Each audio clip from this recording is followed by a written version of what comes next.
கண்டில் நீர் வழிந்தா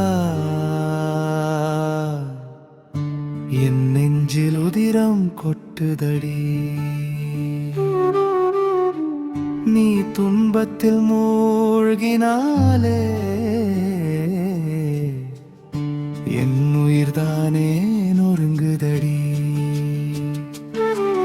உன் சொற்களில் சிரிப்பு இல்லையே, மழைக்குமே கூட வலி வருதே.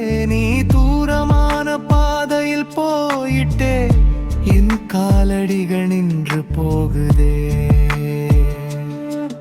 அந்த நாளில் நாம் கண்ட கனவெல்லாம் நிஜமாவா வரலடி. இனி ஒரு நாளும் மணக்காத பூ போல என் மனசு உன்னை தேடி வாடுது நாளும். உங்க